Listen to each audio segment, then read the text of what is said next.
یسوع کے نام میں آپ سب کو سلام۔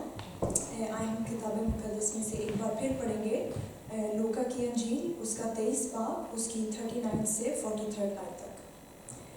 پھر جو بدکار صلیب پر لٹکائے گئے تھے ان میں سے ایک اسے یوں تانا دینے لگا کہ کیا تو مسیح نہیں تو اپنے آپ کو اور ہم کو بچا۔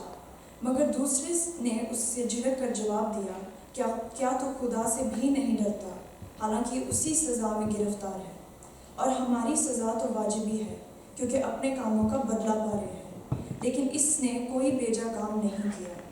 پھر اس نے کہا، اے یسوع، جب تو اپنی بادشاہی میں آئے تو مجھے یاد کرنا۔ اس نے اس سے کہا، میں تجھ سے سچ کہتا ہوں کہ آج ہی تو میرے ساتھ فردوس میں ہوگا۔ آمین۔ اس وقت ہمارے سامنے 3 صلیب ہیں۔ بیچ والی صلیب پر ہمارے نجات دینے والے یسوع لٹکے ہیں، جو ہمارے گناہوں کی سزا بھگت رہے ہیں، اور یسوع کی دونوں طرف 2 ڈاکو۔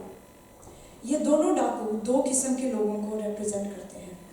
ایک وہ جو یسوع کو تانے مار رہے تھے اور کہہ رہے ہیں، اگر تو مسیح ہے تو اپنے آپ کو اور ہمیں بھی بچا۔ یہ ڈاکو ایسے لوگوں کو پیش کرتے ہیں جو سمجھتے ہیں کہ خدا کا ان کی مدد کرنا فرض ہے، اور صرف دکھ اور مشکل کی حالت میں ہی خدا کو یاد کرتے ہیں۔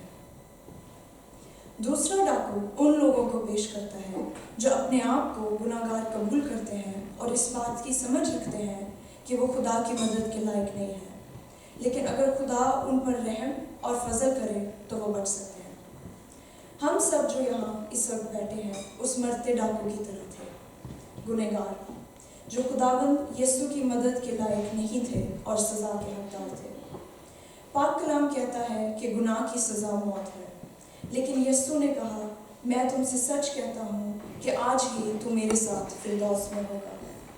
ڈاکو نے یسوع سے صرف یہ مانگا تھا کہ جب تو اپنی بادشاہت میں جائے تو مجھے یاد کرنا، اور یسوع نے بدلے میں اسے فردوس میں جانے کا وعدہ کر دیا۔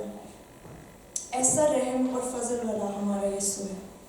کلام میں لکھا ہے رومیو 10 باب 13 آیت میں، کیونکہ جو کوئی خداوند کا نام لے گا نجات پائے گا۔ جب خداوند یسوع مسیح ڈاکو سے کہتے ہیں، میں تجھ سے سچ کہتا ہوں، تو اس کا مطلب ہے آمین، اور آمین کا مطلب ہے کہ ایسا ہی ہو۔ یسوع ڈاکو سے کہتے ہیں کہ تو آج ہی میرے ساتھ فردوس میں ہوگا۔ اس ڈاکو کی فردوس میں جگہ اسی وقت طے ہو گئی تھی۔ اگر ہم سچے دل سے خداوند کو اپنا نجات دہندہ مانیں تو وہ کبھی بھی ہمیں نہیں ٹھکراتا۔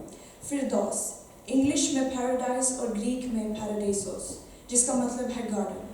ایسے ہی ایک فردوس کے بارے میں ہم پیدائش کی کتاب میں بھی پڑھ سکتے ہیں، گارڈن آف ایڈن، باغ عدن۔ ایسی ایک جگہ جہاں ہر طرح کی خوبصورت چیز موجود ہے، جہاں خدا موجود ہے۔ خدا روز وہاں آتا اور آدم اور حوا سے رفاقت رکھتا۔ وہاں کوئی دکھ نہیں تھا، کوئی درد نہیں تھا اور کوئی گناہ نہیں تھا۔ یسوع مسیح جب ڈاکو سے فردوس کا وعدہ کرتے ہیں تو وہ اس سے کہہ رہے ہیں کہ وہ اس گناہ گار ڈاکو کو ایسی جگہ لے جا رہے ہیں جہاں ہر وقت خدا کی موجودگی ہے۔ اس کے باوجود کہ وہ ایک ڈاکو، ایک گناہ گار تھا، اسے خداوند کے فردوس میں جانے کا فضل ملا، کیونکہ وہ یسوع پر ایمان لایا اور اس نے یہ جانا کہ یسوع خدا کا بیٹا ہے اور وہ بے قصور ہے۔ ہم کیسی حالت میں کسی کو وعدہ دیتے ہیں؟ جب ہماری خود کے حالات اچھے ہوں۔ یسوع کی ڈاکو کو وعدہ دیتے ہوئے کیا حالت تھی؟ یسوع ڈاکو کو تب وعدہ دے رہے ہیں جب وہ خود درد اور ظلم کی حالت میں ہیں۔ ایسے مقام پر بھی مسیح اس ڈاکو کی فکر کر رہے ہیں اور اسے رحم دکھا رہے ہیں۔ یسوع پر ایمان لانے کے لیے کبھی بھی دیر نہیں ہوتی، وہ ہر وقت ہمیں قبول کرنے کے لیے تیار ہوتا ہے۔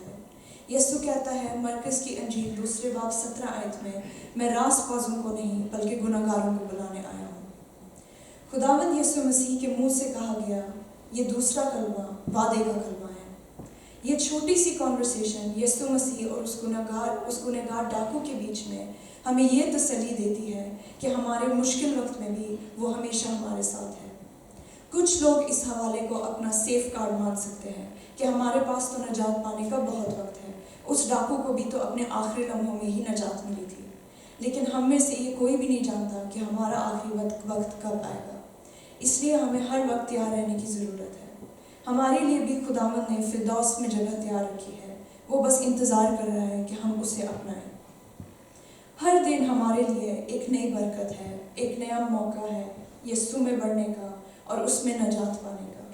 اس کا وعدہ ہے کہ ہم اس کے ساتھ فردوس میں ہوں گے، بس اب ہماری باری ہے۔ خدا آپ سب کو برکت دے۔ آمین۔